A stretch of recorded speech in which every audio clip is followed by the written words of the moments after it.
அரசு ஊழியர்களின் ஓய்வூதிய கோரிக்கையை ஏற்றால் மக்களின் தலையில்தான் வரிகளாக விடியும் என்ற அமைச்சர்களின் கருத்து தவறானது என அரசு பணியாளர் சங்க மாநில தலைவரும் ஜாக்டோஜிய மாநில ஒருங்கிணைப்பாளர்களில் ஒருவருமான செல்வராஜ் நியூஸ் 18 அளித்த பிரத்யேக பேட்டியில் தெரிவித்துள்ளார். எங்களுக்காக நிதிச்சுமை என்பது அரசு கூறுவதில் நியாயமில்லை. ஏற்கனவே எங்களிடம் பங்களிப்பு ஓய்வூதிய திட்டத்திற்காக பிடித்த பணமே 18,000 கோடி அரசு கஜானாவில் உள்ளது. அது மட்டுமல்ல, அரசு செலுத்த வேண்டிய 18,000 கோடியை சேர்த்தால் கிட்டத்தட்ட 36,000 கோடி ரூபாய் எங்களுடைய ஓய்வூதியத்திற்காக நிதி அரசு கஜானாவில் உள்ளது. எனவே அந்த நிதியில் குறிப்பிட்ட வருவாய் வரக்கூடிய அளவிலே நிதி முதலீடுகளை செய்து அந்த நிதியை பெற்று எங்களுக்கு வாழ்நாள் முழுவதும் ஓய்வூதியம் வழங்குவதற்கான வழிவகைகள் உள்ளன.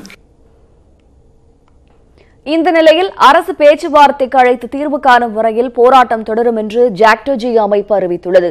ஜாக்டோஜிய அமைப்பினர் போராட்டத்தை நிறுத்திவிட்டு 26ஆம் தேதிக்குள் பணிக்கு திரும்பாவிட்டால் நோட்டீஸ் அனுப்பப்படும் என தமிழக அரசு எச்சரிக்கை விடுத்திருந்தது. இந்நிலையில் நேற்று காலை முதலமைச்சர் எடப்பாடி பழனிசாமியை பள்ளிக்கல்வித்துறை அமைச்சர் செங்கோட்டையன் சந்தித்து ஆலோசனை நடத்தினார். அதனையடுத்து தமிழக அரசு வெளியிட்ட அறிக்கையில் தற்போதைய சூழ்நிலையில் அரசு ஊழியர்களின் கோரிக்கைகளை ஏற்க முடியாது என தெரிவிக்கப்பட்டிருந்தது. இந்நிலையில் நேற்று இரவு ஜாக்டோஜிய அமைப்பு வெளியிட்ட அறிக்கையில் தங்களை அழைத்து பேச்சுவார்த்தை மூலம் அரசு தீர்வு காண வேண்டும் என்றும் அதுவரை தங்களுடைய போராட்டம் தொடரும் என்றும் திட்டவட்டமாக தெரிவித்துள்ளது. இந்நிலையில் நாளை சென்னை உயர்நீதிமன்ற மதுரை கிளையில் ஜாக்டோஜிய போராட்டம் தொடர்பான வழக்கின் இறுதிக்கட்ட விசாரணை நடக்கவிருப்பதால் அதில் வெளியாகும் தீர்ப்பின் முடிவுகளை பொறுத்து போராட்டம் தீர்மானிக்கப்படும் என அரசு பணியாளர் சங்க மாநில தலைவரும் ஜாக்டோஜிய மாநில ஒருங்கிணைப்பாளர்களில் ஒருவருமான செல்வராஜ் நியூஸ் 18 தொலைக்காட்சிக்கு அளித்த பேட்டியில் தெரிவித்துள்ளார்.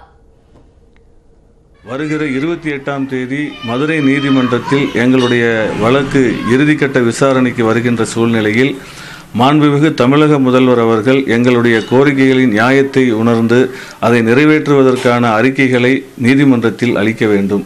இல்லையேல் கிட்டத்தட்ட ஒரு 5.5 லட்சத்திற்கும் மேலாக பங்களிப்பு ஓய்வு திட்டத்தில் இருக்கின்றவர்களுடைய வாழ்வாதார கோரிக்கைக்காக 12 லட்சம் ஆசிரியர்களும் அரசு பணியாளர்களும் மேலும் இந்த போராட்டத்தை தீவிரப்படுத்தவே செய்வோம்.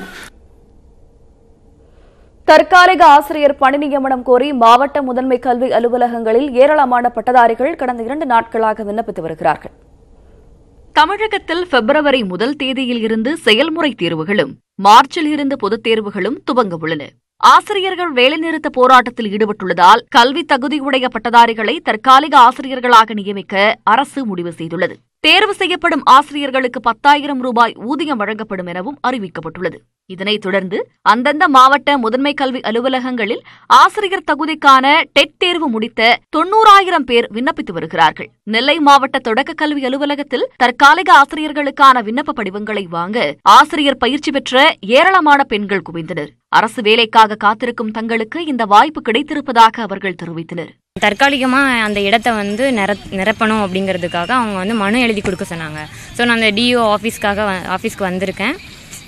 வேலை கிடச்சிச்சின்னா என்னோட பெஸ்ட்டை நான் கொடுப்பேன். இங்கே இருக்கிற எல்லாருமே அவங்களோட பெஸ்ட்டை கொடுப்பாங்க.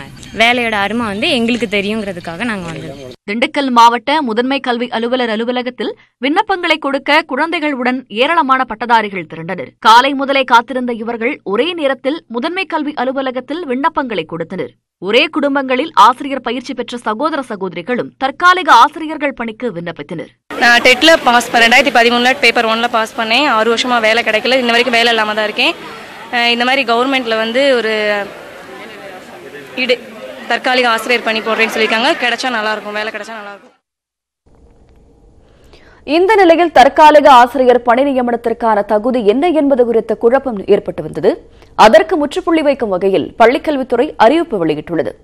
பள்ளிக்கல்வித்துறை வெளியிட்டுள்ள அறிக்கையில் 3 பிரிவு ஆசிரியர்களுக்கான தகுதிகள் குறிப்பிடப்பட்டுள்ளன. இடைநிலை கல்வி ஆசிரியர் தகுதியுடன் ஆசிரியர் தகுதி தேர்ச்சியில் தேர்ச்சி பெற்றிருப்போர் இடைநிலை ஆசிரியர் பணியிடத்திற்கும், இளங்கலை பட்டத்துடன் பிஎட் மற்றும் ஆசிரியர் தகுதி தேர்வில் தேர்ச்சி பெற்றோர் பட்டதாரி ஆசிரியர் பணியிடத்திற்கும், முதுகலை பட்டத்துடன் கூடிய பிஎட் முடித்துள்ளோர் முதுகலை ஆசிரியர் பணியிடத்திற்கும் அந்தந்த மாவட்ட கல்வி அலுவலகங்களில் தங்கள் கல்வி சான்றிதழ் நகல்களுடன் விண்ணப்பிக்கலாம் என பள்ளிக்கல்வித்துறை தெரிவித்துள்ளது.